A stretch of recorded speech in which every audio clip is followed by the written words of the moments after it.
expressão aberta porque é um tema muito importante, é um tema que nós vem trabalhando, né? Queria explicar para vocês de onde surgiu, né, essa temática de primeira infância, assim. Ela vem muito a partir do curso de jornalismo e territórios, onde eu e a minha equipe, né, para a equipe de produção, tocamos desde o ano passado, onde a gente deu um tour, né, pelo Brasil, levando formações sobre essa temática para os comunicadores de seus territórios. Então, a partir dessas formações, saíram editais, bolsas de editais, de reportagem, onde a galera cobriu essas temáticas nos seus territórios, né? Que é extremamente importante a gente conseguir mapear como que está sendo a infância no nosso território, onde há violações de direito, como a gente cobra essa temática, né? Quais são os cuidados que a gente tem que tomar, como que a gente denuncia sem expor, sem violar o direito das crianças e do adolescente. E estou muito feliz por vocês estarem aqui. E hoje a gente tem 3 convidados.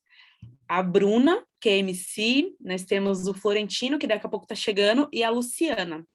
Então, a gente vai ter algumas perguntas disparadoras e depois a gente vai abrir aí para vocês poderem falar. Quem sentir a vontade e querer abrir a câmera, que é bom olhar o rostinho de vocês também, né? Mas vamos lá. Queria chamar a Bruna, porque ela vai abrir aqui com o slam para a gente. Bruna, se apresente e já solta seu slam aí. Salve, salve, bom dia a todos vocês. Estou muito feliz de estar aqui e quero agradecer o convite. E é isso. Vou começar com uma poesia que eu gosto bastante. O nome dela é A Visão de um Menor. Então vamos lá. Atenção, atenção! O microfone está na mão. Vê se para de nos calar e ouve a nossa visão. Luta por equidade? Engraçado, porque sempre nas discussões o menor é calado. Você é adulto, deveria entender a importância da expressão para poder crescer. Agora senta e escuta. Essa é a nossa voz. Não representa uma criança, representa todos nós. E aqui no meu país está o maior estrago. O dinheiro do imposto é para leite condensado. Nós vivemos no Brasil, onde já virou comum. Acham que é só enterrar e dizer só mais um. Mas, cara, eles fingem que nem estão vendo. Mas fala pretos no topo para ver eles se doendo. O povo não consegue respirar, respirador acabando. Quantas vacinas ele vai recusar? Sim, eles têm culpa de cada lágrima caída. Não aguento mais ser alvo do governo genocida. É isso. Caramba! Maravilha, Bruna! Essa poesia fala um pouco sobre o que a gente vai falar hoje, né? Que é sobre criança, sobre tudo isso, e eu fico muito feliz de poder compartilhar com vocês. Parabéns, Bruna, muito, muito incrível, muito sensacional, né? Como diz nós jovens, muito foda, adorei, arrasou. Então, Bruna, eu tenho uma perguntinha já para iniciar com você, para depois passar a palavrinha para a Luciana. Quando você escreveu essa poesia, o que você estava sentindo assim na hora? Como é que foi? Como que se deu esse sentimento, essa escrita? Foi a partir de quê? Então, eu costumo, antigamente eu não assistia tanto, mas hoje em dia eu assisto muito jornal, palestra, essas coisas, e daí eu acabo tirando algumas ideias das coisas que eu costumo escrever. Só que essa poesia em específico foi uma coisa que eu não vi em jornal, em televisão ou algo tipo. Foi uma coisa que eu presenciei várias vezes, as crianças não podem falar, tá ali uma discussão, uma roda, e a desculpa é sempre, você não tem idade, você está desrespeitando. E eu queria mostrar que todo mundo tem o direito de se expressar, todo mundo tem o direito de falar, e todo mundo tem o direito de ter direito a poder falar a sua opinião, e é isso. Que potente, Bruna, muito importante. Só para você se apresentar para a galera, né? Fala a sua trajetória, um pouquinho da sua trajetória. Fiquei sabendo que você já se apresentou na ONU também, né? Alguns slams organizados, já foi premiada. Se apresenta aí. Então, meu nome é Bruna MC, eu tenho 12 anos. Eu entrei no mundo do hip hop, onde eu fiz poesia, rap e muito mais, quando eu tinha 7 anos, que minha mãe me apresentou rap, e aí virou minha paixão, rap pra lá, rap pra cá, rap pra todo lado. Acho que foi uma das coisas mais importantes da minha vida, que mudou minha vida de um jeito que eu nunca tinha imaginado. Conheci pessoas incríveis, pude participar de slam, né? Fiz poesia, inclusive essa que você falou, da ONU e tal. Conheci várias pessoas incríveis, fiz músicas que acho que tocaram muito para as pessoas. E acho que a parte mais gratificante é poder tipo, ver o público curtindo e mais do que ouvindo a música, mas entendendo a mensagem. Incrível, Bruna. Eu tenho uma filha, ela tem 7 anos e ela rima desde os 4, porque eu toco uma batalha de rap aqui na minha comunidade. Então, tipo, já foi um gancho, assim, e é muito louco ver esse desenvolvimento, né? E o quanto é importante a arte, o rap nas nossas vidas. Parabéns, viu? Agora eu vou chamar a Luciana para se... Imagina. Agora eu vou chamar a Luciana para se apresentar. Bom dia, meu nome é Luciana Abad, eu sou coordenadora de comunicação da ANDI, Comunicação e Direitos. A ANDI é uma organização sem fins de lucro, apartidária, que trabalha há mais de 20 anos com esse tema, com essa agenda da mídia, e principalmente da mídia e da infância, né? Ela foi criada por 2 jornalistas, um deles morreu no ano passado, a gente perdeu o Gilberto de Menstein, que foi o criador da ANDI, e ela nasceu logo depois da criação do Estatuto da Criança e do Adolescente, com o objetivo de apoiar a mídia para escrever, digamos assim, escrever, gravar, filmar, falar mais e melhor sobre a infância e a adolescência de uma maneira geral. A ANDI se reposicionou há cerca de 10 anos e começou também a trabalhar com temas como comunicação pública e sustentabilidade ambiental. E há 4 anos, nós estamos no nosso 4º ano, nós estamos sendo a Secretaria Executiva da Rede Nacional Primeira Infância, uma rede com mais de 200 instituições e pessoas que trabalham em prol da primeira infância, né, das crianças de 0 a 6 anos desse país. Então, eu coordeno a comunicação da rede, eu coordeno a comunicação da ANDI. Eu comecei a cobrir esse tema quando eu fui repórter do Jornal do Brasil, que não está mais entre nós, infelizmente, mas o Jornal do Brasil foi lá que eu me apaixonei por esse tema da infância, muito por influência da ANDI também. E depois eu fiquei um tempo fora desse tema, porque eu fui cuidar de meio ambiente, já tem alguns anos que eu voltei para essa agenda, e me formei agora como líder global do World Forum Education, de líderes globais para a primeira infância. Eles têm um grupo a cada 2 anos.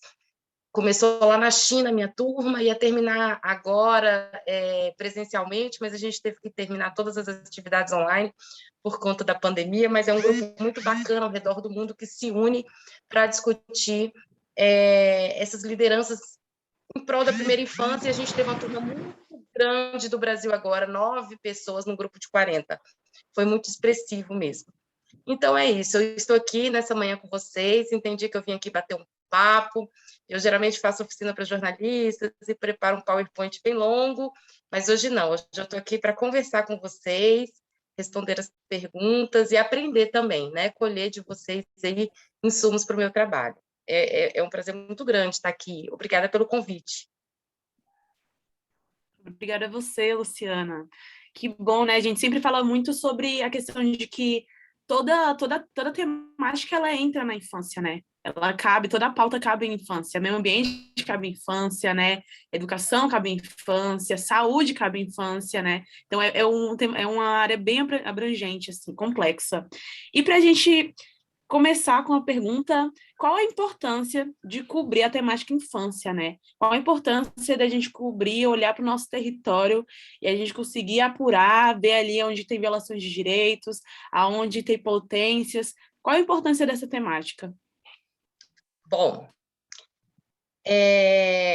falar de infância é falar do futuro, é sempre estar falando do futuro do nosso país, né? Tão negligenciado. Quando a gente fala em primeira infância, só em primeira infância, para citar um exemplo, a gente está falando de 20 milhões de brasileiros, certo? E a Constituição de 88 trouxe para nós que a criança ela é sujeito de direito, né? Porque a criança não era vista como sujeito de direito, e ela começou a ser vista Gente, desculpa, home office é assim, o cachorrinho está latindo. Só um minuto que eu vou fechar a porta. Um minutinho, gente, para melhorar.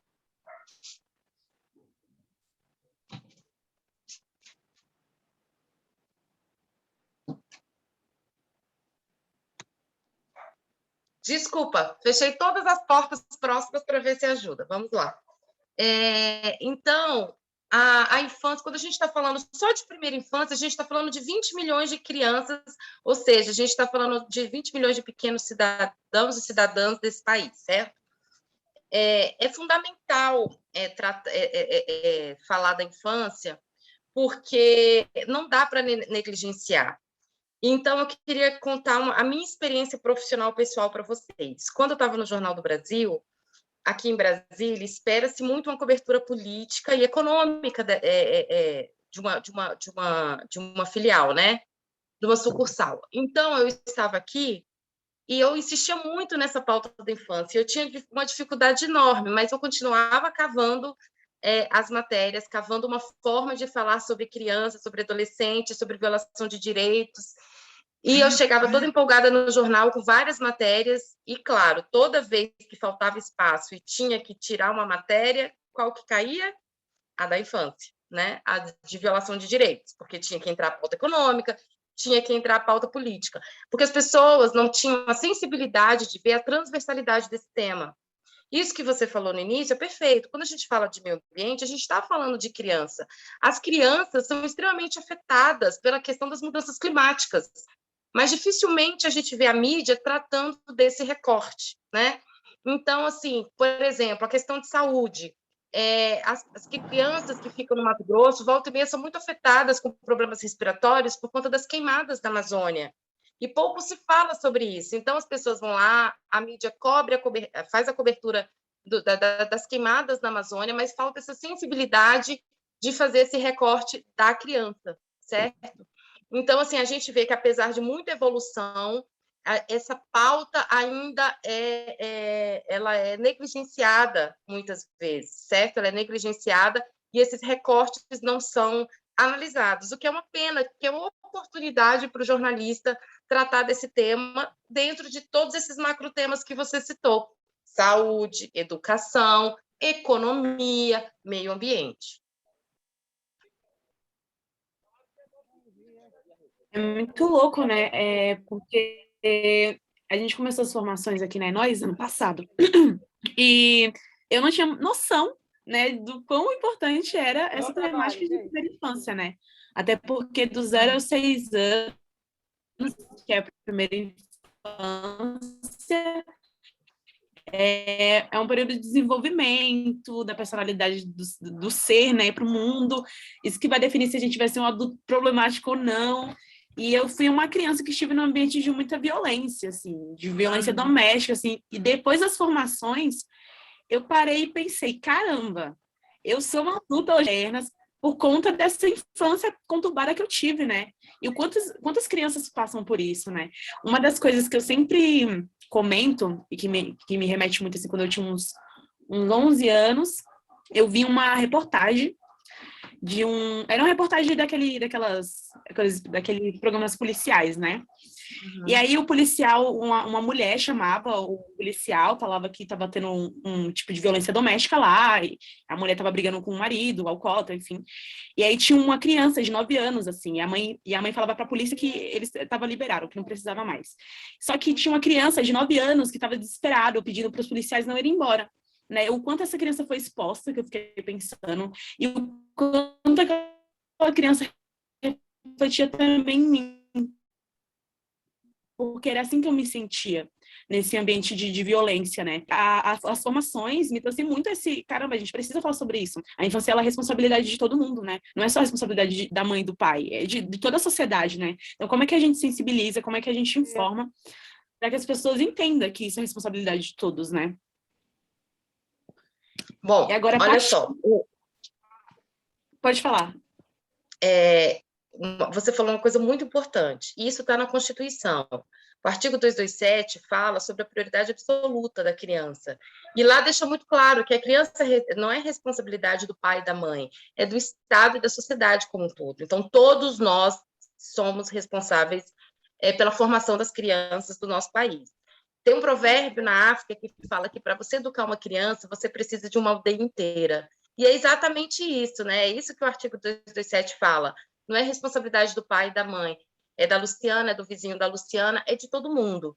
É o Pedro Artung, que é um advogado da Lana, de uma instituição que trata de direitos das crianças, ele costuma falar nas nossas oficinas, ele fala assim, quem pariu Mateus que o embale, né? Que existe essa frase, né? Quem pariu Mateus que o embale, esse ditado. Não é verdade, não. A pessoa que pariu Mateus precisa contar com a ajuda de todos nós, da sociedade, do Estado, para criar o Mateus e educar o Mateus, porque isso que você falou é fundamental. É de 0 a 6 anos que a gente tem as maiores conexões cerebrais, as nossas conexões cerebrais se formam. Então, a gente precisa cuidar dessas crianças pequenas, né? Porque elas precisam viver num ambiente equilibrado, né? Um ambiente saudável. E quando a gente está falando de saudável, a gente está falando isso. A gente tem que cuidar da saúde mental dessas crianças, a gente tem que cuidar do estresse tóxico que é causado pela violência, por exemplo, né? Conviver com a violência. A gente precisa cuidar melhor desses 20 milhões de brasileiros. Com certeza. Desculpa, eu te interrompi. Imagina. Vamos lá. É realmente isso, né? E ouvir essas crianças também, né? O que as crianças sentem? Bruna, eu tenho uma pergunta para você agora. Você sente que os adultos escutam as crianças? Você já batalhou com algum adulto? Como é que se deu isso? E você sente que falta espaços para que as crianças possam falar, se expressar seus sentimentos, sua visão de mundo? Como é que você enxerga isso? Então, sobre o que você falou primeiro, né, que eu acho que os adultos escutam crianças, normalmente bem pouco. Normalmente fica naquele mesmo mundinho lá de que é desrespeito, ou você é muito novo, não se meta, você é muito novo, isso é desrespeito, que não sei o quê. E ainda acho que isso precisa melhorar muito. Na minha família em específico, eu sempre tive o poder de falar, eu sempre falo com minha mãe, com minha avó, eu moro com minha mãe, minha avó, minha tia. E aqui a gente, sempre que a gente conversa, tá todo mundo na conversa, não é só um e nem só outro. E eu acho que isso é importante, deveria estar na casa de todo mundo, independente de idade ou qualquer coisa assim. Eu já batalhei em batalha assim, de rap, também de slam, com adultos, e quando foi na batalha, que eu acho que é o mais importante, as pessoas falavam muito sobre isso, tipo, sobre eu ser criança, sobre assistir desenho, que era as coisinhas de boa, mas também falava coisas como, tipo, se você perdeu, você vai apanhar de sua mãe, coisas assim, que se a gente parar para ver, é uma coisa meio, tipo, absurda, mas é uma coisa que está presente ali em várias gerações e que só agora estão parando um pouco para ver, para discutir e para falar sobre e ver quanto absurdo é essas coisas. Nenhuma criança deveria apanhar por falar sua opinião ou apanhar por fazer qualquer coisa. E acho que tudo a gente pode resolver na conversa e ouvir a criança e deixar ela se expressar e deixar ela entrar na roda, mesmo que seja para ela falar qualquer coisa, ajuda a formar um cidadão que tem opinião própria e que não precisa da mãe e do pai para dizer o que acha e o que não acha. Maravilhosa. Eu sinto muito isso também, sabe, Bruna? Vejo muito a partir da minha filha, assim, né? As percepções que ela tem do mundo, o quanto também os adultos, eles excluem, assim, sabe? Quando tá grupo de adultos, a criança quer falar, aí você reprime, não. Mas isso gera um impacto, né, na vida das crianças. Então, é importante que a gente abra esses espaços, escute, porque elas também têm uma filosofia de vida, né? Tem uma visão do geral, assim, do mundo. Luciana, agora partindo para você, eu queria que você apresentasse, assim, brevemente uns dados sobre a análise de cobertura da mídia que vocês estiveram tocando aí. Bom, deixa eu falar um pouquinho desse trabalho. A ANDI, há mais de 20 anos, desenvolveu essa... Não, primeiro eu quero falar uma coisa. Eu quero falar que a Bruna é muito linda, que ela está de parabéns, mas vocês estão de parabéns. Porque, de fato, Isso é muito importante, e é um erro que muitas vezes as próprias instituições que trabalham com a temática da infância cometem.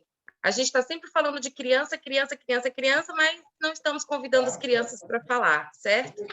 E aí eu quero até convidar vocês, a Rede Nacional Primeira Infância fez no ano passado uma escuta de crianças para entender como elas estavam vendo a pandemia, chamou Ciranda de Ações, e está na nossa página. Depois eu convido vocês para ouvirem, porque é muito importante esse trabalho de participação. Parabéns por terem trazido a Bruna aqui para a roda. A ANDI, há muitos anos, faz esse trabalho de análise de mídia. Qual é o objetivo desse trabalho?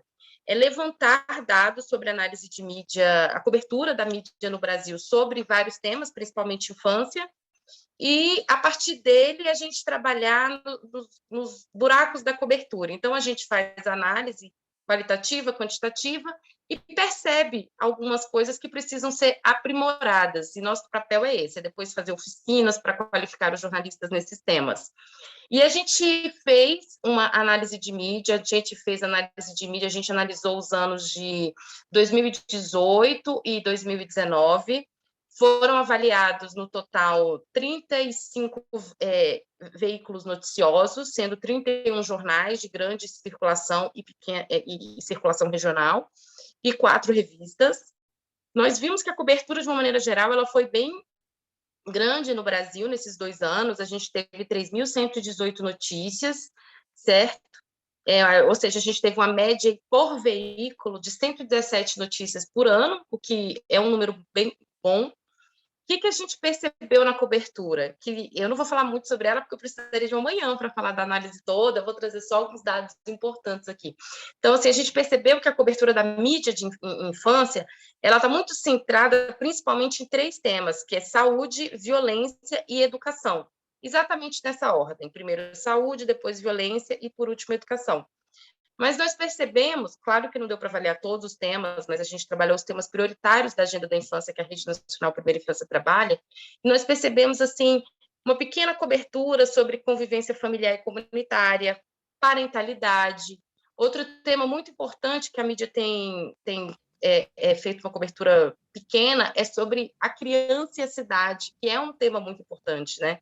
Então, assim, a cidade para as crianças, a gente precisa começar a discutir isso, né? A Bruna pode falar sobre isso com a gente. Então, assim, como estão as crianças, a cidade para as nossas crianças? E quando a gente pensa nisso, não é pensar assim, aquela visão simplista, tem parquinho, não tem parquinho, não é isso. Como é que está o caminho dessa criança para a escola? Como é que está a questão da mobilidade dessa criança, né? Essa criança que precisa ir andando, o que ela encontra no caminho para a escola dela? Ela vê árvore ou ela vê lixo na rua? Né? Então, assim, a criança, ela está indo de ônibus, ela está tendo um lugar para sentar no ônibus, ou ela está espremidinha junto com várias pessoas dentro do ônibus? Então, assim, existem assuntos ainda muito importantes na agenda da infância, pouco explorados pela mídia, e eu queria destacar esses 3.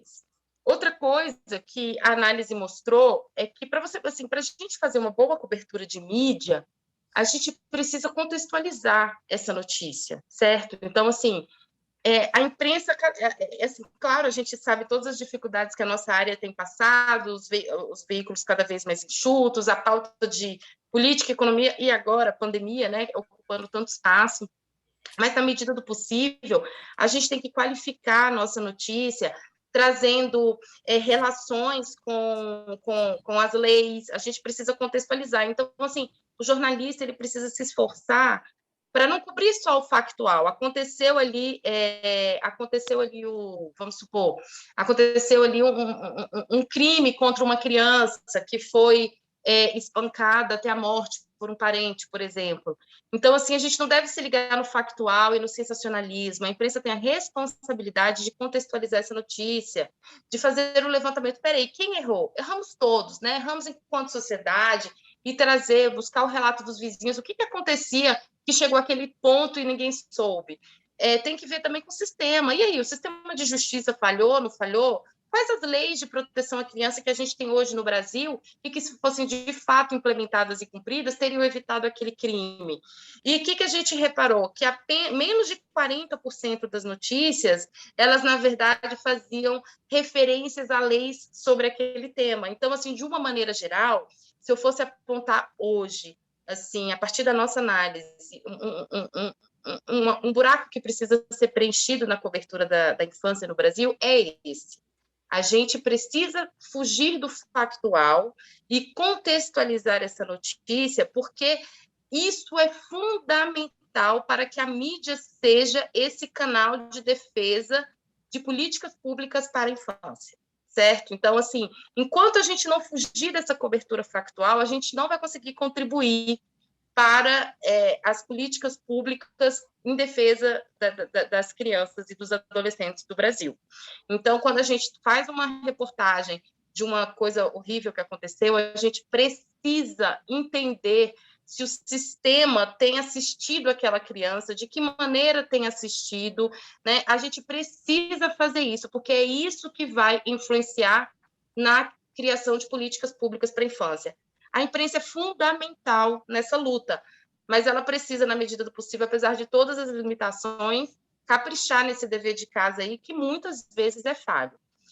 Só para explicar para vocês também, eu queria pegar um dado aqui, como eu disse, é uma conversa, eu não trouxe o PPT, eu estou com uma apresentação gigante de 29 páginas na minha frente, que eu não vou fazer, mas é isso, eu queria trazer esse dado porque ele é muito importante. Então, assim, o que a gente reparou? Que quando a gente vai nas fontes que foram pesquisadas pela imprensa, a gente tem principalmente o Executivo Federal, o Executivo Estadual, ele foi minimamente procurado nas matérias, né? O Judiciário também foi bem pouco, e aí nós temos várias fontes, né? As pessoas procuram muito fontes da sociedade civil, de organizações da sociedade civil, e isso é muito importante. Então, assim, eu não sei se eu vou te atropelar em alguma próxima pergunta, mas eu queria mostrar aqui, dar um exemplo aqui. Por exemplo, em Brasília, eu não vou trazer as fotos, eu pensei em trazer as fotos, mas eu falei, não vou levar as fotos não, porque eu acho que são muito agressivas. O que acontece? A gente teve um caso aqui em Brasília, só para exemplificar essa cobertura da mídia do que eu estou falando. A gente teve um caso aqui em Brasília de uma criança que ela apanhou e ela morreu, ela apanhou dos tios, né? Uma tia de 17 anos, o tio mais velho um pouco, e ela apanhou e morreu. E os irmãos dela estavam também sob o cuidado dessa tia e apanhavam muito. Na verdade, ela apanhou até a morte, porque quando a tia dela chegou do trabalho, descobriu que ela foi na rua, na casa dos vizinhos, pedir comida, porque ela estava com fome, todos eles estavam com fome, né? E aí a mídia fez o quê? A mídia saiu divulgando esse fato, criança espancada até a morte pela própria tia, parará, parará, parará. Mas o dever de casa real, poucos fizeram, e quando fizeram, levaram mais de uma semana para fazer, que foi fugir do factual e fazer algumas perguntas importantíssimas. Primeiro, onde estavam os pais dessa criança? Por que eles estavam com os tios? Eles estavam com os tios porque a mãe estava presa. O pai, desconhecido, ninguém sabe quem é, mas a mãe estava presa por tráfico de drogas. E assim, quando você vai ver, é aquela coisa assim que nem deveria ser considerado tráfico. Aí é a hora que o jornalista deve se perguntar, mas vem cá, existe um habeas corpus coletivo que foi concedido pelo Supremo Tribunal Federal em 2018, que dava habeas corpus para todas as mães de crianças até 12 anos que não foram presas por crimes graves, inclusive tem aí, e aí o tráfico de drogas entraria, como esse, que elas deveriam estar em prisão domiciliar, porque elas têm crianças pequenas. Por que essa mãe não teve direito, né? Por que essas crianças, a partir do momento que a mãe foi presa, foi parar na casa da tia, que é menor de idade, e vive uma condição de vulnerabilidade social? Existem muitas perguntas que deveriam ter sido respondidas desde o primeiro momento. É papel nosso, sim, da imprensa, né, fazer isso. Então, assim, a mídia optou por uma cobertura sensacionalista do fato e não foi investigar as causas que levaram essas crianças a estarem nessa condição de tamanha vulnerabilidade. Criadas por uma tia menor de idade, também dependente de drogas, porque a mãe estava presa por questões com tráfico, questão de drogas, Então, assim, falhamos todos enquanto sociedade, era uma coisa que a matéria tinha que trazer, porque os vizinhos depois começaram a falar que elas apanhavam muito, que elas viviam sujas, que elas não comiam, mas uma criança já tinha morrido. Então, os vizinhos não reagiram. Onde estava o conselho tutelar, né, antes da morte dessa criança, enquanto essas crianças estavam nessa situação de vulnerabilidade apanhando? Então, assim, demorou um tempo, e aí um jornal aqui de Brasília, que é o maior, o Correio Brasiliense, um tempo depois começou a levantar essas questões. E essa nova posição da mídia nessa cobertura, que foi responsável, inclusive, para a mãe da mãe das crianças conseguir a prisão domiciliar que o STF já deu desde 2018. A própria cobertura desse habeas corpus a gente traz nessa análise de mídia. No ano que teve a notícia, teve uma cobertura grande sobre esse habeas corpus. Ele repercutiu muito no Brasil, a imprensa fez muita matéria sobre isso. Com o passar dos anos, você vê que quase não se fala mais sobre o tema. A análise mostra esse dado. E aí é a hora que a gente se pergunta, vem cá, lá atrás o STF deu, mas não era o momento da gente fazer um levantamento assim, Luciana, do jornal, Luciana mora em Brasília, no jornal aqui de Brasília, sobre como está isso? Será que as mães de crianças de 0 a 12 anos que cometeram infrações leves estão presas, elas conseguiram a prisão domiciliar?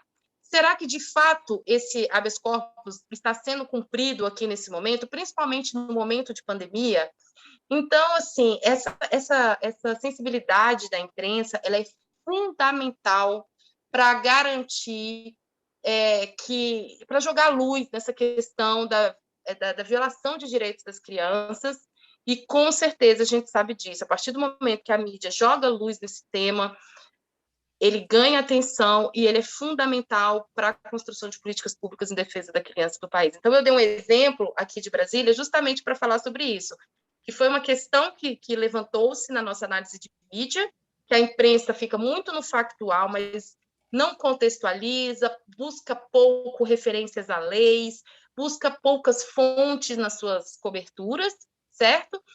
E eu dei um exemplo claro de como isso foi feito aqui em Brasília recentemente, nessa história que aconteceu no ano passado, essa tragédia aqui, que essa criança morreu dessa maneira. E o factual, ele acaba... Oi. Desculpa interromper. Eu posso só citar um exemplo que eu acho que tem muita relação com isso que a Luciana está trazendo, que a gente viveu na Nós? Vai, pode sim. Em 2019, a Nós funcionava ainda a agência de jornalismo, né? E a gente trabalhei como editora na agência. E quando eu cheguei em 2019, eu peguei uma pauta que era assim, gente, precisamos fazer essa pauta andar, ninguém consegue publicar essa pauta, que era uma cobertura sobre os conselhos tutelares de São Paulo. A pauta nasceu de um jornalista formado pela Escola de Jornalismo da Nós, e ele estava propondo uma análise de dados sobre os atendimentos realizados pelo Conselhos Tutelares da Zona Leste. Depois, na cobertura, isso se expandiu. E aí, na cobertura, depois já de várias solicitações e várias tentativas, ele descobriu que simplesmente não haviam dados. Assim, os dados ficam arquivados em arquivos, assim, sabe aqueles de escritório, gavetas, assim, não tem nenhum sistema de fiscalização eletrônica. Em tese tem, mas ninguém alimenta isso. Então, ele foi achando que ia ser uma coisa simples, assim, tipo, vou descobrir quantos atendimentos, de que tipo tiveram e tal. E descobriu que a pauta, na verdade, era que não existiam dados nem fiscalização sobre os dados de atendimento dessas crianças. E aí, quando a gente fui com ele acompanhar, visitar alguns conselhos tutelares, era isso, assim, além da estrutura precária, profissionais não capacitados, muita gente usa, né, essas eleições de conselho tutelar, porque os conselhos são eleitos pelos bairros, né, se não me engano, aqui em São Paulo é assim. Usa isso de cabide, né, político, para poder se eleger a vereador de trampolim. Então, a pauta ficou rolando um ano, a gente não conseguiu os dados, a gente contou um pouco, né, ele trouxe essa questão da ausência de informação, e, na verdade, o veículo ficou esperando um gancho, né, porque não era suficiente contar essa história. Então, quando teve a eleição municipal aqui dos conselhos tutelares, e aí começou a surgir a pauta de que esses conselhos estavam sendo aparelhados por membros da igreja evangélica, como trampolim político e tal, isso se tornou uma pauta a partir desse viés da política, né? Mas como pauta por si só, descobrir que a situação dos conselhos tutelares na maior cidade da América Latina é essa. E que, enfim, e é isso, esse tema vai puxando, como a Luciana trouxe, várias coisas. Aí você vai ver quem é o conselheiro tutelar, aí você pergunta para ele um caso e ele fala, não, mas eu nem dei conta de atender esse caso, porque não tinha como deixar a criança trancada aqui, não tinha onde deixar a criança. Aí você vai puxando assim, várias... Cada coisinha seria uma pauta, digamos, né? Então, acho que quando a gente começa a olhar e realmente a cobrir, vão surgindo várias pautas, é uma coisa bem impressionante, assim. Sim. Essa questão factual acaba, né, como a mídia está cobrindo, acaba sendo irresponsável, né? Porque o jornalista ele tem um papel de cobrar essas políticas públicas, né? E pegando esse gancho, nosso outro convidado chegou aqui, o Florentino. Salve, Florentino, seja bem-vindo aqui para essa redação aberta. A gente tem algumas perguntinhas aqui, queria que você se apresentasse para a galera. E a primeira pergunta é: qual a importância das políticas públicas voltadas para as crianças? E o que a ausência dessas políticas pode impactar na vida dessas crianças, assim? Bom dia, desculpa o atraso, período de pandemia, eu acho que atraso fica ainda pior, né? Então estou pedindo desculpa para vocês, mas o bom é que eu cheguei depois, consegui ouvir um bom debate que já está acontecendo aqui. E uma pergunta: eu sou Florentino, eu sou sócio da Eixo Estratégia Política, uma empresa de estratégia política, mas trabalhei por alguns anos no PNUD e na Unesco como consultor e assessor de monitoramento e avaliação de políticas de primeira infância. Sou sanitarista, sou de Ceilândia, no Distrito Federal. E eu acho que a resposta dessa pergunta, Glória, começa talvez por uma pergunta que foi feita no chat. A Caroline perguntou sobre, por exemplo, um exemplo, ela afirmou que um exemplo dessa falta de discussão sobre a infância são as poucas notícias a respeito do impacto que a pandemia tem causado no isolamento social para nossas crianças. E eu começo por ali. Quando a gente fala de políticas públicas, né, você vai ter diversas conceituações sobre política pública, mas eu sempre gosto de dizer que é o seguinte: política pública é aquilo que resolve problemas públicos. E para a criança, é até de certa forma mais fácil para nós trabalharmos isso, porque basta a gente voltar um pouco na nossa infância. Eu devolvo uma pergunta de qual é a primeira imagem que vocês têm em mente do primeiro contato que cada um de vocês tiveram com políticas públicas? Muito provavelmente, ou vai ser a escola, para alguns, para outros vai ser as gotinhas do Zé Gotinha, lá na infância. Então, isso, a Jéssica Mota respondeu aqui: vacina, por exemplo, é um grande exemplo disso. Transporte público para outros, ou seja, existe uma multiplicidade de ofertas que o Estado tem, porque nós assumimos um compromisso constitucional em ofertar políticas públicas, seja políticas públicas de saúde, por exemplo, saúde é um compromisso constitucional, educação, mas principalmente nós assumimos diversos compromissos constitucionais em assegurar direitos para a nossa população. E esses direitos começam na infância. Esses direitos começam antes, inclusive, da infância. Deviam começar lá no planejamento familiar, nos direitos reprodutivos da mulher, no direito a ter um pré-natal seguro. Então, eu acho que a primeira coisa é isso: a gente conceituar a política pública como o nosso ponto de contato com o Estado, o ponto onde as crianças criam contato, onde as crianças criam relação com o serviço que é prestado. E muitas vezes esse serviço é invisível, como, por exemplo, o serviço de saneamento. Quando a gente olha, por exemplo, saneamento, eu gosto sempre de trazer esse debate, porque no Brasil, nos últimos anos, cresceu de uma forma muito grande o debate sobre programas de visitação domiciliar para crianças. Acho que o ECA, e aí até antecipando um pouco das perguntas, o ECA é um grande marcador das nossas políticas públicas para as crianças, mas a gente passa por um momento meio difícil nas nossas políticas públicas, porque ao mesmo tempo que a gente conseguiu reduzir de forma substancial a mortalidade infantil no país, a gente abriu uma agenda de se preocupar com outros problemas, né? Que é assegurar que as crianças tenham os direitos básicos, que as crianças consigam se desenvolver. Exatamente, 31 anos do ECA. Eu nasci no mesmo dia que o ECA, diga-se de passagem, então eu gosto muito de... Sempre quando as pessoas lembram do ECA, falam: opa, nasci nesse mesmo dia. Mas a gente tem 31 anos assegurando um conjunto de direitos para as crianças. Nós temos 31 anos que a gente tem conseguido mudar um pouco as formas como se configuram as políticas públicas para as crianças, mas a gente não tem uma solução única. Então, ao mesmo tempo que reduzimos a mortalidade infantil e a gente se preocupa com visitação domiciliar para algumas crianças para buscar um desenvolvimento mais integral e pleno, nós temos um conjunto de crianças que não têm ainda no país a oferta de saneamento básico ou dos direitos mais básicos que aquelas crianças precisam. Trazendo dados, assim como a Luciana trouxe, alguns estudos, principalmente no México, um país também em desenvolvimento, com uma economia média como o Brasil, foram feitos diversos programas sociais para a construção de piso na casa das crianças.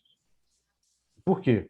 Porque se eu observava que nas casas onde não tinham piso, o piso era aquele piso de barro, as crianças acabavam tendo maiores doenças respiratórias, acabava sendo uma cadeia de transmissão para doenças infecto-contagiosas.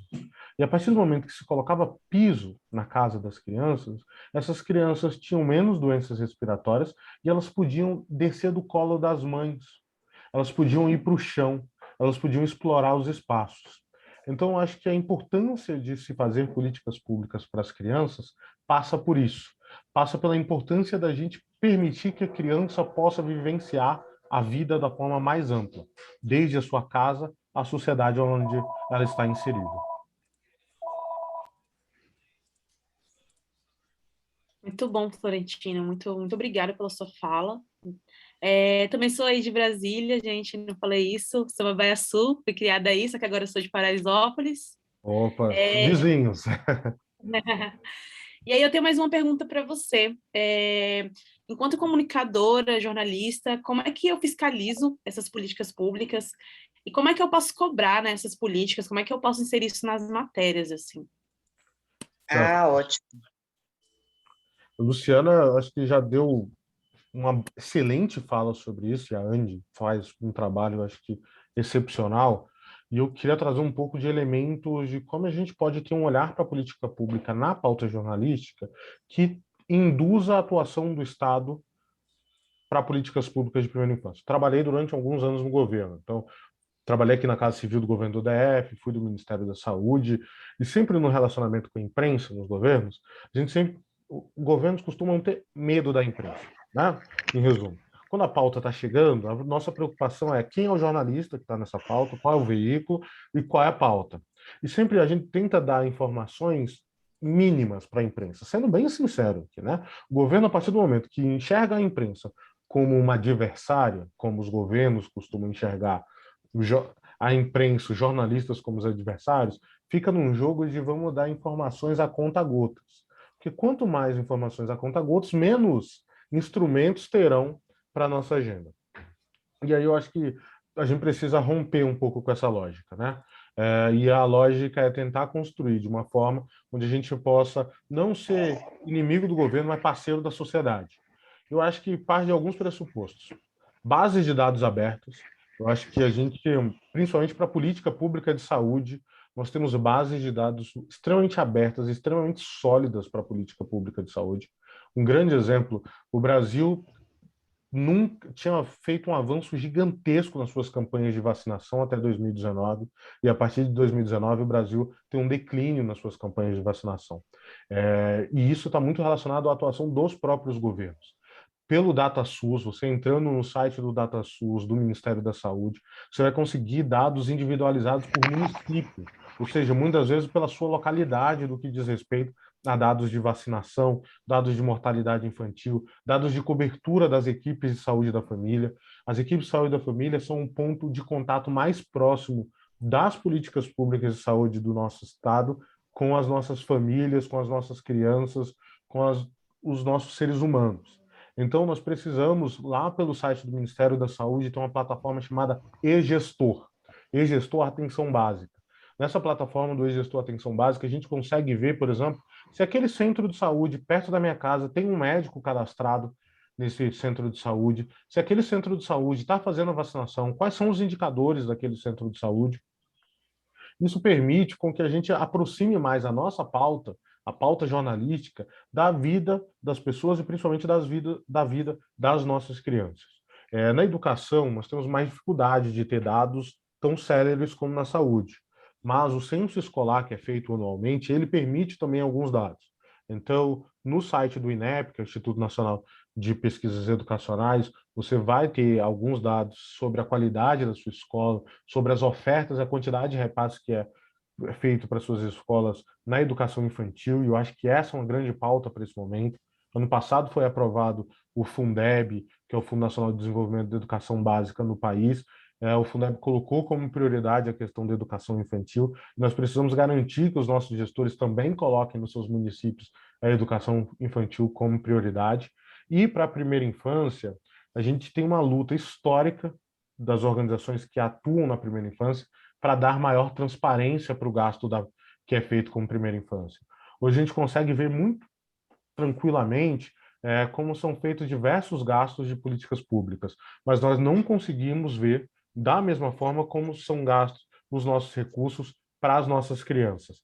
Então, acho que esse é um movimento que nós precisamos fazer com as nossas prefeituras, com os nossos governos estaduais, via lei de acesso à informação, solicitando que esses órgãos possam debater e nos apresentar quanto eles gastam nos seus orçamentos com as nossas crianças. Que é a partir desses gastos que a gente consegue ver quanto as nossas crianças têm sido prioridade para os nossos entes governamentais. Excelente. Luciana, você quer complementar? Se você quiser complementar, depois eu tenho 2 perguntas aqui para a MC Bruna. Não, eu fico muito feliz do colega estar falando isso, porque essa é uma grande dificuldade mesmo, a questão do orçamento para a primeira infância. É uma luta que a Rede Nacional Primeira Infância tem travado aí, e existe uma dificuldade enorme, porque as pessoas falam de orçamento, mas não fazem esse recorte. Então, hoje, a gente realmente não sabe quanto que se investe em primeira infância nesse país, né? Porque não existe esse recorte, e é fundamental, porque, como eu disse no início, a gente está falando aí de um orçamento para políticas públicas para o universo de 20 milhões de brasileiros e brasileirinhas aí, né? Então, esse tema é muito importante, e eu sempre, quando eu estou com jornalistas, eu cutuco também e falo, gente, por favor, falem sobre isso, cobrem, né, cobrem as fontes públicas sobre esse assunto, porque, de fato, não existe um esforço para fazer esse recorte e a gente ter esse raio-x que é fundamental. Agora tem uma pergunta aqui para a Bruna e depois tem uma pergunta para a Luciana e para o Florentino também. Bruna, a Amanda quer saber como é que você se informa, você lê notícias aonde? Você vê jornal, você vê pelas redes sociais, como é que você se informa? Eu acho que é um pouco de tudo. Eu assisto o jornal, a TV, não só um canal, porque acho que ali a gente fica muito preso no mundo, então outros canais também. Vejo pela internet, redes sociais, e acho que a maioria das vezes é por lá. E aí eu vou procurar as fontes para isso. E a maioria das vezes também é porque hoje em dia a gente tem pandemia, então a gente está cada um em nossa casa. Mas antes, como eu saía mais, eu acabava que tirava as fontes também da vivência, né? Dos lugares que eu vou e tal. E você também tem uma pergunta aqui do Ivan. Ele quer saber se você enxerga a arte, né, que você faz como um trabalho, assim. Você quer seguir essa carreira de MC? Como é que você pensa isso para o seu futuro?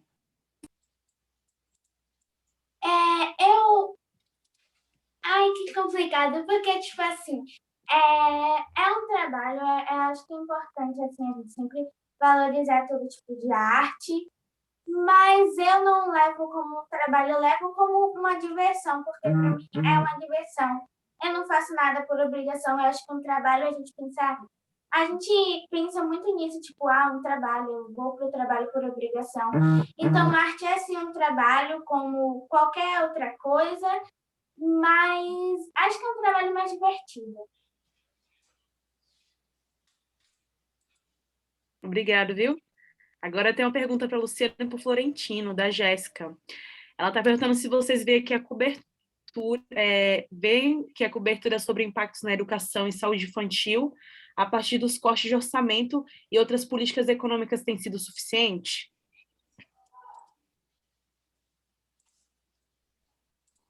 Bom, a análise de mídia que a gente fez, como eu disse, traz justamente isso. A mídia tem se concentrado nesses 3 assuntos principalmente, saúde, violência e educação, nessa ordem.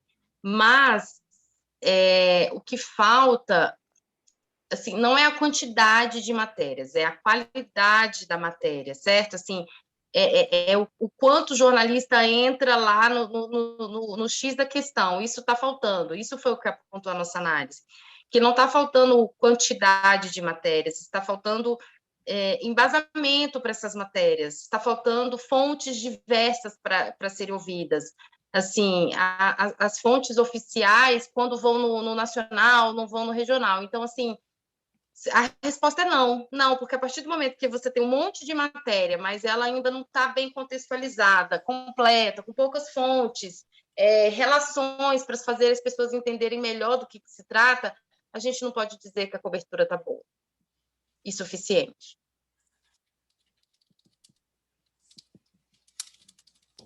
Deixei no mudo. Tá 1 ano de pandemia e ainda não tiro o microfone do mudo na hora de falar. Eu concordo com a Luciana. Eu acho que você tem um grande volume de notícias falando sobre corte no orçamento, mas acho que a gente tem uma dificuldade de traduzir o que é corte no orçamento.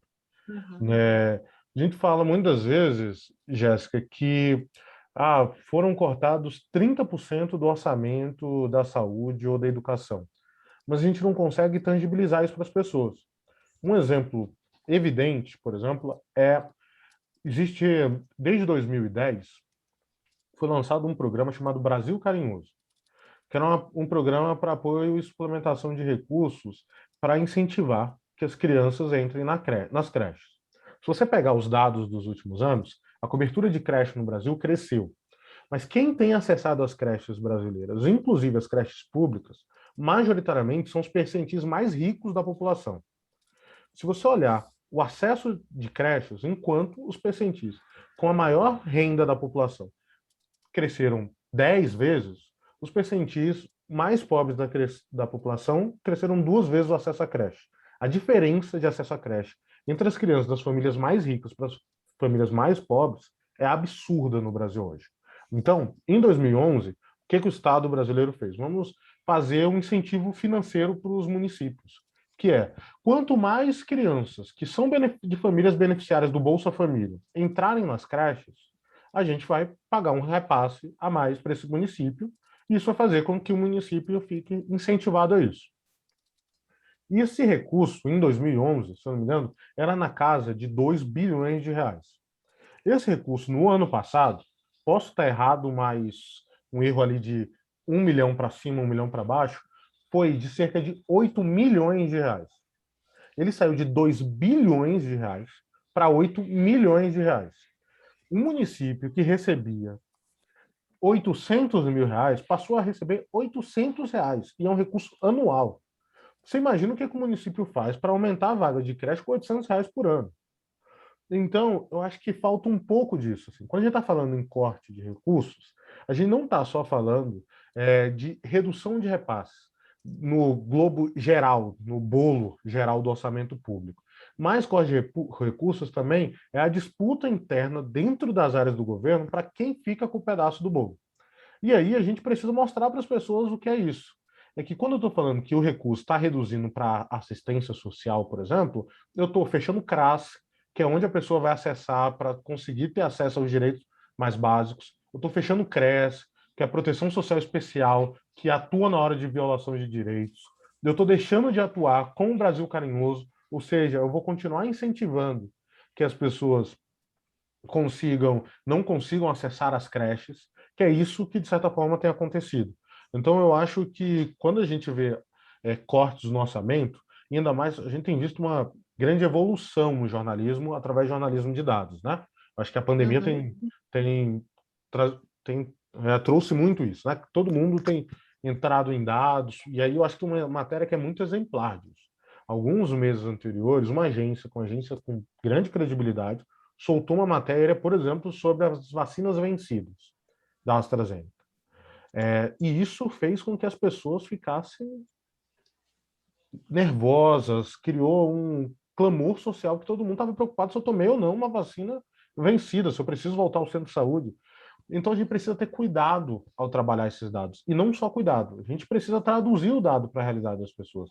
E a gente só faz isso vivenciando o que são as políticas públicas. Porque, às vezes, a pessoa fala, a vacina está vencida, mas ela não foi lá no centro de saúde ver como é o processo de vacinação, ver quando entrou aquele dado, né, no sistema, para ver se realmente aquele dado tem sentido ou não. Então, eu acho que, quando fala de cortes de orçamento, a gente não está conseguindo traduzir para a população o que significa esse corte de orçamento. É isso, Jéssica. Contexto é muito importante. Contexto é quase tudo, muitas das vezes. A gente tem mais uma pergunta aqui da Caroline. Ela está perguntando como distribuir matérias de qualidade, que exige mais tempo, né? Em um contexto de mundo que tem sede e rapidez e agilidade. Luciane e Florentina, se quiserem responder aí. Bom, o que eu acho? Eu acho o seguinte, quando a gente, por exemplo, o exemplo que eu dei, né, da falha que a imprensa local aqui teve para cobrir esse crime contra essa criança que morreu espancada. Eu acho o seguinte, não dá para fugir do factual. A imprensa, ela pode sim contar naquele dia, até para não ficar atrás, até porque as pessoas precisam ser informadas que morreu uma criança vítima de violência familiar, parará, parará. Ela pode fazer isso. Mas ela não pode deixar a notícia morrer aí. Ela precisa correr atrás dessa notícia para dar depois que seja com mais cuidado a notícia contextualizada. E aí eu vou dar uma resposta muito sincera. Uma vez eu ouvi da Suzana Varjão, que é uma jornalista baiana, ela mora em Brasília, mas ela é baiana, super premiada e sempre escreveu na área de direitos humanos, uma frase que me marcou muito. Ela falou assim: jornalismo não é profissão, jornalismo é missão, né? Assim, a gente é jornalista 24 horas por dia, né? Então, assim, você acorda e dorme jornalista, você não deixa de ser jornalista 18 horas porque deu 18 horas, né? Assim, o verdadeiro jornalista, ele fica ali, né? Ele vê notícia em tudo e tudo mais. Então, eu acho isso, é uma missão, né? Então, assim, quando eu conto a minha história, é porque eu juro a vocês, quando eu estava no Jornal do Brasil, eu não fui para lá para cobrir essa agenda de direitos humanos. Foi uma luta minha, muito pessoal, assim, de falar, não, gente, não é porque a gente está em Brasília que a gente só vai cobrir política e economia. Gente, se eu tenho que estar no Congresso, eu procurava as comissões que estavam discutindo meio ambiente e direitos humanos, pautas de direitos humanos. E como eu falo, no início eu perdi muito, minhas matérias caíam demais, porque faltou espaço, derruba a matéria da criancinha, da arvorezinha e tudo mais. Até o dia que eu comecei a ser capa de domingo. Então, assim, existe uma missão pessoal aí do repórter, que não é fácil, a gente sabe disso, nossa profissão está muito castigada, né? Mas esse esforço precisa existir. E cabe a nós, assim, porque o editor está lá na pressa, na correria, eu nem sei se vou ter tempo, mas eu queria falar sobre isso um pouco mais à frente, assim, cabe a nós ali estar insistindo nessas pautas, né, e tentando justamente trazer essa visão diferenciada que pode convencer nosso chefe ali a dar um espaço melhor para a gente, para colocar essa matéria e nos dar um tempo maior de apuração. Então, assim, infelizmente, eu não tenho uma resposta melhor que essa, mas eu acho que o que a gente precisa aí é de um esforço muito pessoal, enquanto profissional, para correr atrás dessa notícia, tentar qualificar e tentar emplacar, porque fácil não é. A Alice colocou aqui no comentário, né, que a gente, aqui na Nós a gente está construindo, né, nossa caixa de ferramentas, e lá a gente coloca várias sistematizações, né, uma delas é como a gente pode distribuir os conteúdos, nós temos sobre primeira infância, sobre como elaborar uma pauta, então acessem que tem bastante dicas por lá. E tem uma pergunta também para o Florentino aqui. Florentino, nesse atual governo, né, como é que estão as políticas públicas, para onde que estão indo as políticas públicas voltadas para a infância? Como é que você enxerga isso? Então, eu acho que todos nós, da sociedade civil, temos um grande desafio nesse momento, que é o governo tem discutido internamente sobre uma reorganização, vamos dizer assim, do um novo Bolsa Família. E eu queria partir disso para falar sobre isso. Você tem desde 2016 uma linha no governo, começou com o governo do ex-presidente Temer até hoje, uma linha de você desinvestir em eixos, que são esses eixos de creche, de assegurar outros direitos, e investir muito em programas de visitação domiciliar, como é o caso do programa Criança Feliz. Só que, desde o auxílio emergencial, o governo tem feito uma discussão muito interna de que o auxílio emergencial para o governo foi um grande sucesso. Assim, o governo não vivenciou a realidade das pessoas. O governo acha que o auxílio emergencial mostrou que nós temos uma grande inclusão digital no nosso país. O que não é a realidade, o que nós sabemos que não é a realidade, né? Muitos foram os lugares que a gente viu como a comunidade se organizou para cadastrar as pessoas para receberem o auxílio emergencial e coisas do tipo. Os governos têm andado muito nessa linha de tentar substituir as agendas presenciais por instrumentos online. Então, não se espantem que nos próximos dias vocês vejam um desinvestimento ainda maior do governo nas políticas de primeira infância, inclusive as políticas de visitação domiciliar, e substituir os visitadores domiciliares por aplicativo. O governo tem avançado nesse sentido, de tentar informatizar tudo, digitalizar tudo, essa é a agenda do governo. Mas, para além dessa agenda, nós temos um grande problema, que é a pandemia nos trouxe um apagão de dados em várias áreas. Por exemplo, na saúde existe uma pesquisa que é feita anualmente, que é o Vigitel, que faz o monitoramento de doenças crônicas, de doenças que são as principais causas de morte no país. O governo até agora não lançou o novo edital e não fez a renovação dessa pesquisa, mas a pandemia também trouxe uma desaproximação entre as pessoas e os serviços públicos. E isso faz com que a realidade de hoje não seja a realidade que se esperava se ter. Então, por exemplo, muitas gestantes deixaram de fazer pré-natal, muitas crianças não foram vacinadas adequadamente, muitas crianças não estão fazendo as suas consultas de crescimento e desenvolvimento. Então, no pós-pandemia, ou seja, quando a gente chegar num bom nível de vacinação e os indicadores da pandemia reduzirem um pouco, o que a gente vai vivenciar é uma sobrecarga em cima dos serviços públicos, seja dos atrasos educacionais, seja das questões que estão escondidas durante essa pandemia, e o governo não tem se preparado para isso. Então, eu acho que nós temos um período aí do próximo um ano e meio, um período de muito desafio. E o desafio passa por a gente fazer um monitoramento adequado dessas políticas públicas, mas principalmente a gente dar visibilidade a essas pautas. E a visibilidade passa muitas vezes uma grande pauta já que tem um grande impacto na nossa sociedade, e a gente vê como aqueles serviços públicos que estão mais próximos da vida das nossas crianças estão se preparando para o retorno às aulas, estão procurando quantas crianças estão com consultas atrasadas, está com um CRAS que está funcionando ou não, porque, de certa forma, acho que a gente não pode esperar muitas coisas do atual governo. O atual governo é um governo que tem jogado contra as políticas públicas de primeira infância e tem atuado de uma forma de retirada de direitos. Alice, vai falar? Eu tenho uma pergunta, Glorinha, bem rápida, para a Luciana e para o Florentino, que vai muito na linha do que Bruna falou, né? Bruna trouxe lá no começo essa dificuldade que a gente tem enquanto adulto de ouvir as crianças e a gente, enquanto jornalista, eu suponho que a gente tem que ouvir mais as crianças quando está falando sobre elas, quando está pensando em nossas pautas. E aí eu queria saber o que a gente deve fazer para ampliar essa escuta, né? Para que ela seja uma escuta efetiva e que, ao mesmo tempo, a gente não viole os direitos das crianças quando a gente estiver comunicando a partir dessa escuta feita com elas. Eu ia perguntar isso, como é que a gente consegue colocar isso nas pautas? Como é que eu consigo ouvir uma criança e passar isso para a pauta, né, para a matéria? Posso falar um pouquinho sobre isso?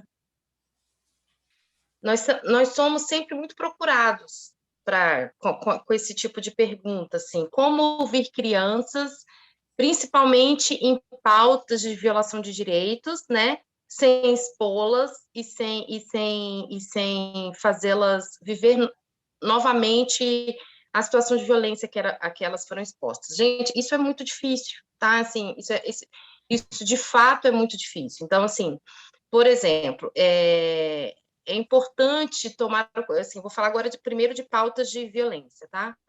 É muito importante tomar cuidado na hora de ouvir essa criança, para que ela não tenha que, primeiro, em pautas de violência, Diferente de outras pautas, como eu disse aqui, a pauta da cidade, que é uma pauta que tem sido pouco executada pela mídia, a criança e a cidade, a criança e um ambiente sustentável, a pauta da violência, se a gente puder não ouvir a criança, é melhor, né? Assim, quando ela é vítima da violência, eu quero falar assim, eu sei que as pessoas às vezes querem ouvir a criança vítima da violência, mas é melhor não falar com ela, porque essa criança, a gente não deve incentivar que ela viva novamente isso. E nem preciso dizer de todos os cuidados que a gente tem que ter para ilustrar essa matéria, né? Então, assim, eu disse que não ia trazer imagens, porque era muito pesado, mas essa criança que foi morta pela tia, de tanto apanhar, os jornais pegaram fotos dos irmãos que estavam muito machucados também, porque eles viviam de uma maneira muito triste, assim, largados no quintal da casa. Então, assim, o irmão dela, a foto que mais saiu no jornal foi um joelho de uma criança em carne viva, entende? Então, assim, quando você a gente tem que ter cuidado para não fazer o que a gente chama de efeito quebra-cabeça. Você não diz o nome da criança, mas você diz o bairro, e você fala tantas características que a comunidade consegue rapidamente identificar aquela criança vítima da violência. Então, a gente também tem que ter esse cuidado de preservar. Então, eu falo isso no caso da criança vítima de violência, que a gente vai divulgar a matéria, a gente tem que ter muito cuidado, evitar esse efeito quebra-cabeça, para a comunidade onde a criança vive não identificá-la, e também para a criança não viver novamente essa violência, ela não ter que reviver essa violência. A gente não pode esquecer que a gente vive no mundo de internet. O que está na rede, assim, para sempre vai ficar ali, né? E qual a necessidade da criança no futuro ver por tudo aquilo que ela passou? A mesma coisa daquele menino que foi encontrado ano passado no barril, preso pelo próprio pai dentro de um tonel amarrado. Vocês lembram dessa história? Foi em São Paulo, né, no interior de São Paulo.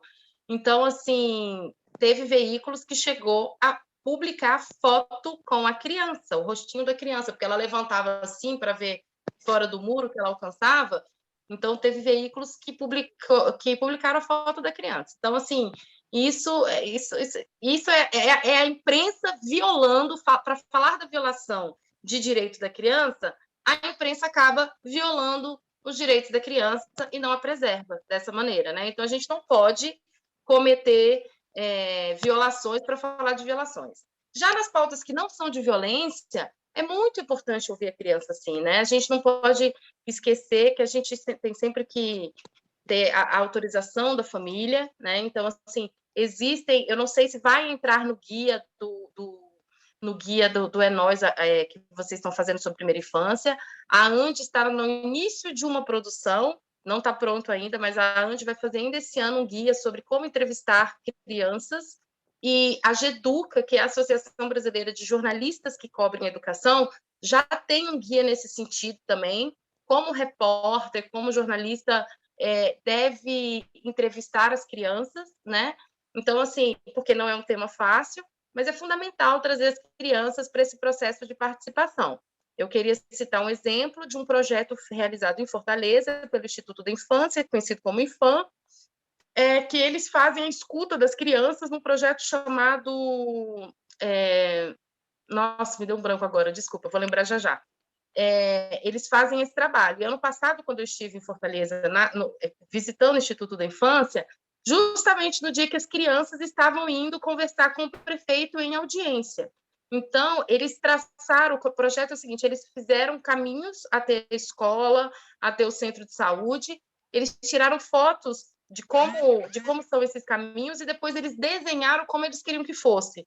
E foram levar o prefeito para dizer como é que eles queriam a cidade deles, né? Então, assim, foi uma pena, porque a mídia não cobriu, assim, ficaram ali no factual. O prefeito recebe crianças para falar sobre cidade, mas ninguém parou para ouvir as crianças e como foi essa experiência delas. Então, é sim muito importante ouvir crianças, tem que ter muito cuidado nessa abordagem, a família tem que estar sempre por perto, né? Assim, a imprensa não deve entrevistar uma criança sozinha, tem que ter sempre um adulto responsável por perto.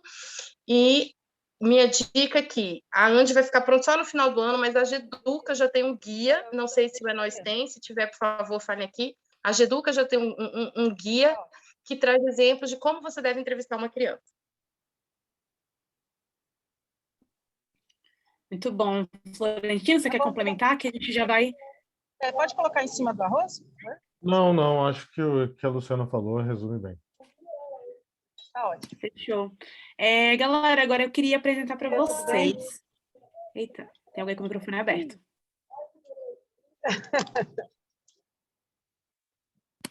Tem alguém fazendo arroz, eu quero. Ruth, seu microfone está aberto. Você quer fazer? Eita, minha Nossa Senhora, vamos lá, vamos tentar falar. Queria falar para vocês sobre o nosso lançamento, que é o lançamento do Guia Metodológico de Jornalismo e Território, que veio a partir das formações que nós rodamos aí, né, pelo Brasil. E o guia já está disponível, a gente vai deixar o link aqui para vocês.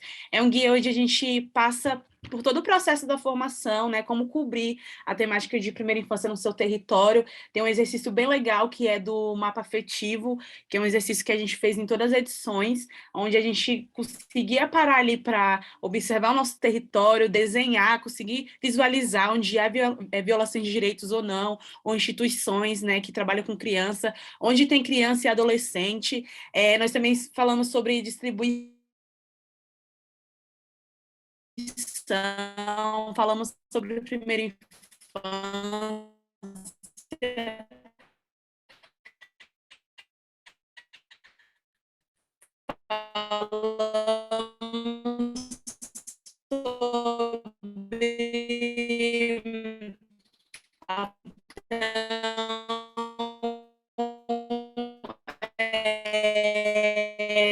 falando também sobre crianças com deficiência.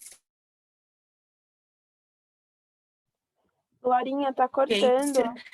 Então, Fala. a gente deixou aqui o link para vocês acessarem, a Alice colocou aí.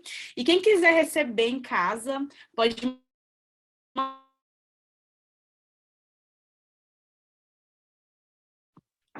Tá cortando mesmo.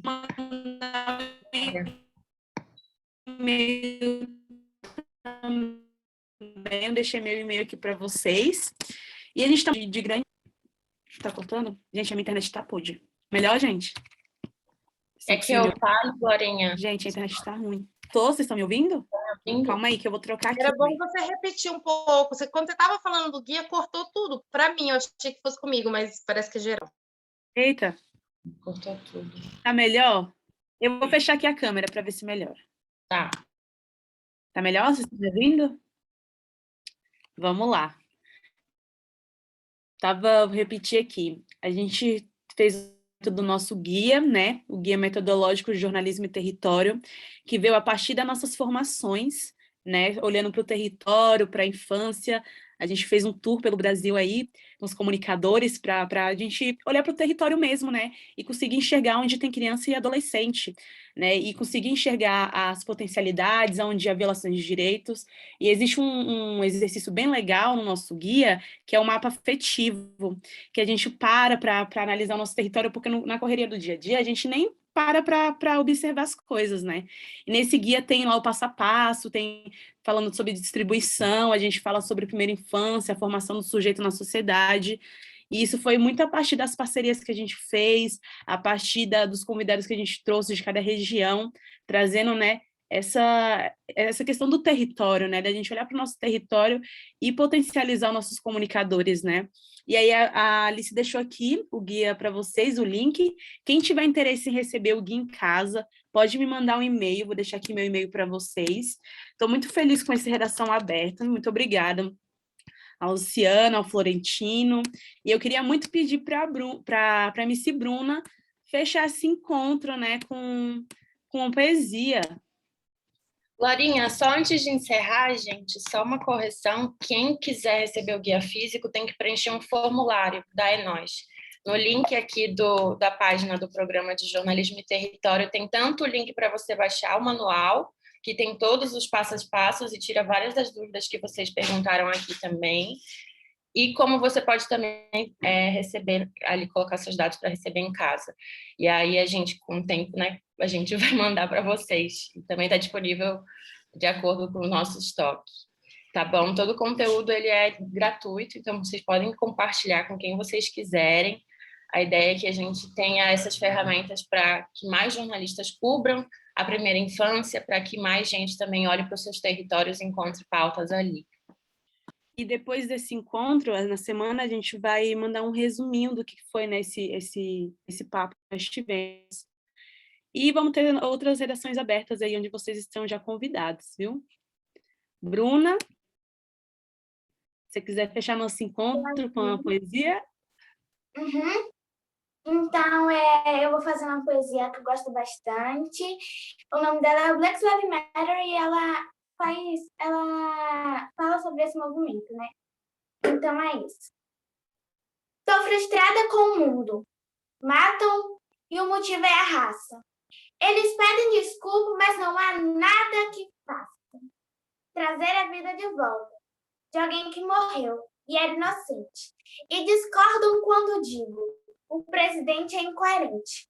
Black Lives Matter, idiotice escola maldita, ameaça mandar soldado. Ridículo. Se acredita? Quantas lágrimas desceram nos olhos da mãe de família? Rezadeira vai rezar, mas nem sempre resolvia. Nem sempre volta a alegria. Somos todos João Pedro, George Floyd sufocado. Só que os pretos mudaram. Não vamos ficar calados. Somos todos João Pedro, George Floyd sufocado. Só que os pretos mudaram. Não vamos ficar calados. Vidas pretas importam. E é isso. Demais, demais, Bruna. Galera, a gente está chegando ao final, né? Eu queria que vocês deixassem as considerações finais de vocês, Bruna, Florentino, Luciana. Agradeço pela participação. E aí tem um minutinho aí para vocês se despedirem da galera. Quero agradecer por estar... Pode falar, tia, depois eu falo. Não, por favor, Bruno. Pode falar. Eu quero agradecer por estar aqui. Foi uma experiência que eu nunca tive. Foi bem diferente das coisas que eu já vivi. E foi muito legal poder ver várias coisas diferentes. E essa é a minha primeira vez aqui, então foi muito massa e foi muito legal. E é isso. Eu vou fazer as palavras da Bruna, as minhas. Muito obrigado pela experiência, muito obrigado pela forma como vocês conduziram o evento. Acho que ter ouvido a Bruna no final simboliza muito isso. Espero que estejamos juntos em outras. Muito obrigado. Quem quiser trocar uma ideia, alguma coisa, eu estou deixando meu e-mail aqui no chat. Então, até uma próxima. Eu quero agradecer também a oportunidade, adorei o convite, adorei estar aqui, espero que vocês me chamem novamente. A Andi está sempre fazendo qualificação para jornalistas, e a Alice de Souza, que me fez o convite, é uma jornalista amiga da criança, que é uma diplomação que a Andi faz há mais de 20 anos, é uma grande jornalista que foi diplomada esse ano, prazer enorme estar aqui a convite dela. Quero me colocar à disposição e dizer para todos vocês que, quando forem produzir pautas, que nós da Andi estamos aqui para ajudá-los nessa ponte com fontes. Então, assim, a Rede Nacional Primeira Infância tem mais de 200 instituições. Precisando fazer uma pauta bacana, precisando de fontes, procura a gente, que a gente ajuda. De alguma maneira, a gente vai atrás das fontes e tenta colocá-los em contato com diversas fontes. É isso, eu acho que, como eu disse, jornalismo é missão. Não vamos desistir da nossa missão, porque mais do que nunca, com todo esse retrocesso que a gente tem vivido, o jornalista, independente da mídia que ele está trabalhando, ele tem um papel fundamental aí para a gente evitar mais retrocesso, mais desconstrução, e eu acho até mais que isso, a gente tem um Brasil aí para reconstruir daqui a pouco e a gente precisa muito da imprensa. Gente, deixem seus contatos aqui, inclusive a Bruna também, para quem, como tem vários jornalistas, aí vocês podem entrar em contato direto. Obrigado, pessoal, mesmo. Estou muito emocionada com isso, com esse encontro, que significa muito para mim, significa muito para todos nós, né? Essa questão da infância, o quanto nos atravessa e o quanto nós temos aí o dever, a responsabilidade de cuidar das nossas crianças, né? Enquanto comunicadores, enquanto sociedade civil. Forte abraço em todos.